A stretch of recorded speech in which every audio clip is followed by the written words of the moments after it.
গুই সাপ জাতীয় একটা প্রাণীর কথা সহিহ বুখারীতে এসেছে, যেটা আমাদের বাংলাদেশে অনেক এলাকায় ষান্ডা বলে থাকে। তো এই গুই সাপ জাতীয় প্রাণী খাওয়া কিন্তু হারাম নয়। আমরা সহিহ বুখারীর বর্ণনায় জেনেছি যে আল্লাহ রাসূল সাল্লাল্লাহু আলাইহি ওয়াসাল্লামের স্ত্রী মাইমুনা রাদিয়াল্লাহু তাআলা আনহার বাসায় আল্লাহ রাসূল সাল্লাল্লাহু আলাইহি ওয়াসাল্লাম সহ অনেক সাহাবারা খেতে বসেছিলেন। সেখানে একটা প্লেটে গুই সাপকে ফ্রাই করে দেওয়া হয়েছিল। তো রাসূল সাল্লাল্লাহু আলাইহি ওয়াসাল্লাম খেয়াল না করে সাধারণ গোশত মনে করে সেখানে তিনি হাত দিচ্ছিলেন। তখন অনেক সাহাবারা, মহিলা সাহাবারা বললেন, ইয়া রাসূলুল্লাহ, এটা তো দব, এটা তো গুই সাপ। এই কথা শুনে আল্লাহ রাসূল সাল্লাল্লাহু আলাইহি ওয়াসাল্লাম সেখান থেকে হাতটা সরিয়ে নিলেন। তো এই দৃশ্য দেখে খালিদ ইবনে ওয়ালিদ রাদিয়াল্লাহু তাআলা আনহু জিজ্ঞেস করলেন, ইয়া রাসূলুল্লাহ, গুই সাপ খাওয়া কি হারাম? হারামুন আদ-দাব্বু ইয়া রাসূলুল্লাহ, আপনি যে হাত সরিয়ে নিলেন, গুই সাপ খাওয়া কি হারাম? আল্লাহ রাসূল সাল্লাল্লাহু আলাইহি ওয়াসাল্লাম বললেন যে না, গুই সাপ খাওয়া হারাম নয়, তবে আমি এটা খেয়ে অভ্যস্ত নই, আমাদের এলাকাতে এটা পাওয়া যায় না, এজন্য আমি এটা খাচ্ছি না।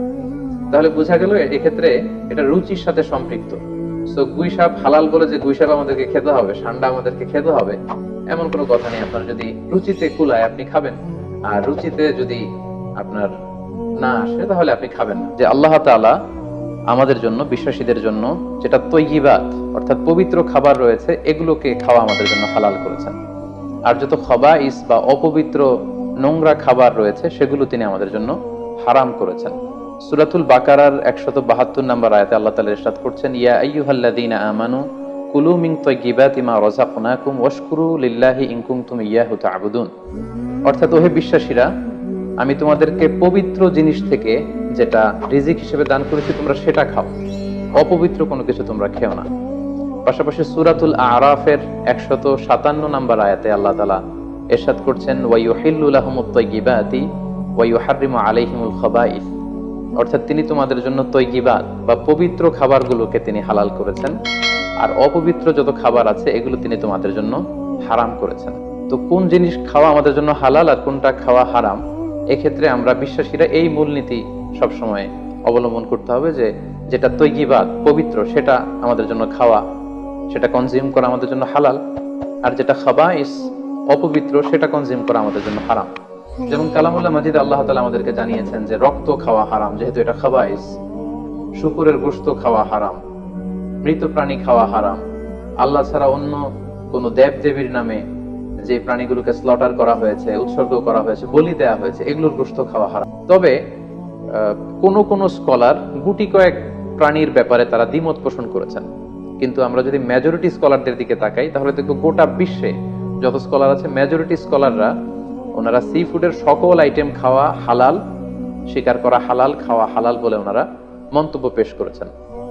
যারা এ ব্যাপারে কিছু কিছু প্রাণীর ব্যাপারে ভিন্ন মত পোষণ করেন তাদের কয়েকটি মতামত আমি আপনাদের সামনে তুলে ধরছি। যেমন কোন স্কলাররা বলেছেন যে সাগরের প্রাণী খাওয়া তখন জায়েজ হবে যদি সেটা সবসময় সাগরে বসবাস করে, অর্থাৎ সেটা জলজ প্রাণী হতে হবে, কিছু সময় জলে থাকে আবার কিছু সময় স্থলে থাকে, এ জাতীয় প্রাণী খাওয়া যাবে না।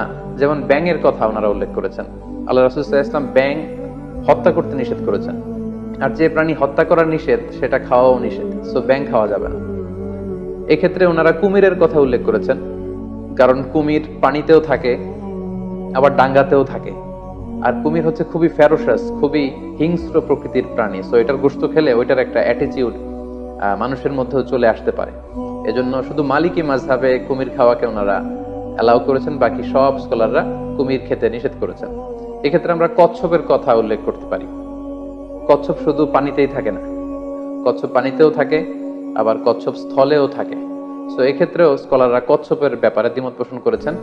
তবে শাফি মাযহাবে কচ্ছপ খাওয়া জায়েজ, তবে সেক্ষেত্রে ওনারা শর্তারোপ করেছেন যে এটাকে স্লটার করে জবাই করে তারপরে কচ্ছপের মাংস খেতে হবে। সাগরের প্রাণীর ক্ষেত্রে হানাফি মাযহাবের মূলনীতি হচ্ছে যে সাগর থেকে যেটা মাছ হিসেবে আহরণ করা হয় শুধু সেটা খাওয়া যাবে। আই রিপিট, আমি আবার বলছি, হানাফি স্কুল অফ থটে ওনাদের মূলনীতি হচ্ছে যেটাকে আমরা মাছ বলি, সাগর থেকে প্রাপ্ত শুধু ওই প্রাণী যেটা মাছ সেটা খাওয়া যাবে। যেটাকে দেখতে অনেকটা কীট পতঙ্গের মতো মনে হয়, যেটা দেখতে অনেকটা পোকামাকড়ের মতো মনে হয়, হানাফি স্কুল অফ থটে সেটাকে নাজায়েজ বলা হয়েছে। যেমন প্রিয় বোন, আপনি প্রশ্ন করেছেন যে শামুকের কথা, ঝিনুকের কথা, কাঁকড়ার কথা, সো এগুলো খাওয়া হানাফি স্কুল অফ থটে মাকরু বলা হয়েছে। ওনারা মনে করেন যে এগুলো মাছ জাতীয় প্রাণীর অন্তর্ভুক্ত নয়, বরং এগুলো দেখতে অনেকটা কীট পতঙ্গ বা পোকামাকড়ের মতো, এগুলো জলজ প্রাণী, ফলে এগুলো খাওয়া যাবে না। পাশাপাশি হানাফি স্কুল অফ থটে মাছের ক্ষেত্রেও নিয়ম হচ্ছে যে মাছটা জীবিত আপনাকে স্বীকার করতে হবে।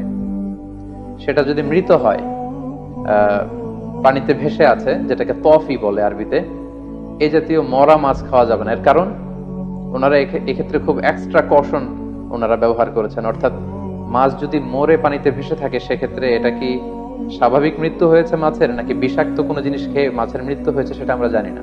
তো সেক্ষেত্রে ওনারা বলেছেন যে মরে পানিতে ভেসে আছে এরকম মাছ খাওয়া যাবে না, বরং জীবিত অবস্থায় আহরণ করতে হবে। পাশাপাশি হানাফি স্কুল অফ থটে আরো একটি বিষয়কে শর্তারোপ করা হয়েছে, সেটা হচ্ছে খবিস হতে পারবে না, মিনাল খাবাইস হতে পারবে না। অর্থাৎ দেখতে এটাকে একটু অপছন্দনীয় লাগে, দেখতে কেমন কেমন যেন লাগে। আমাদের মানবিক যেই আমাদের চিন্তা বা গুণাবলী, আমরা সাধারণত সেটাকে দেখতে সুন্দর লাগবে না, সেটাকে কেটে ফ্রাই করে খেতে আমাদের ভালো লাগবে না, এরকম হলেও সেটা খাওয়া যাবে না। তাদের মূলনীতি হেদায়েতে যেটা এসেছে সেটা হচ্ছে মাসি ও আসামাক ফাহুয়া খবিস। সাগরের প্রাণীর মধ্যে মাছ ছাড়া যা আছে, হানাফি স্কুল অফ থটে তারা বলছেন যেগুলো সবগুলোই খবিস, এগুলো তৈয়বাত নয়। কারণ আল্লাহ তাআলা আমাদেরকে যে তৈয়বাত খাবারকে হালাল করেছেন, সেটা এর অন্তর্ভুক্ত নয়। তো এই কয়েকটি দ্বিমত ছাড়া আমরা যদি গোটা ওয়ার্ল্ডের মেজরিটি স্কলারদের দিকে তাকাই, তাহলে দেখব যে ওনারা সব ধরনের সি ফুডকে হালাল করে দিয়েছেন। কারণ কোরআনের এই আয়াতটি, যেটি আমি বললাম যে উহিল্লা লাকুম সাইদুল বাহরি ওয়া তুআমুহু, এটি এবং রাসূল সাল্লাল্লাহু আলাইহি ওয়াসাল্লামের স্টেটমেন্ট আল হিল্লু মাইতাতুহু, সাগরের যে কোনো প্রাণী এটা মরা হলেও খাওয়া যায়, এই আয়াতটি এবং এই হাদিসটি, এটা হচ্ছে খুব জেনারেল স্টেটমেন্ট, ব্যাপকভাবে সাগর থেকে প্রাপ্ত সকল খাবারের ক্ষেত্রে এটা প্রযোজ্য। যদিও হানাফি স্কুল অফ থটে কিছু কিছু সি ফুডকে মাকরু বলা হয়েছে, কিন্তু এগুলোকে আসলে হারাম বলার সুযোগ নেই। কারণ কোন প্রাণীকে খাওয়া হারাম এটা বলতে হলে অকাট্য দলিলের প্রয়োজন, আল্লাহ দিল্লাল কাতঈয়া ছাড়া আসলে কোনো জিনিসকে হারাম বলা যায় না। তো এক্ষেত্রে এটা রুচির ব্যাপার। আমরা যদি গোটা বিশ্বে দেখি যে মেজরিটি মুসলিম কান্ট্রিতে কাঁকড়া খাওয়া হচ্ছে, অনেক স্কলারদেরকেও আমরা দেখেছি ওনারা কাঁকড়া খাচ্ছেন, ওনারা স্কুইড খাচ্ছেন, অক্টোপাস খাচ্ছেন। তো সেক্ষেত্রে আমাদের রুচিতে যদি ভালো লাগে তাহলে আমরা খেতে পারি, এটা রুচির সাথে সম্পৃক্ত। আপনার রুচিতে যদি না কুলায় আপনি খাবেন না।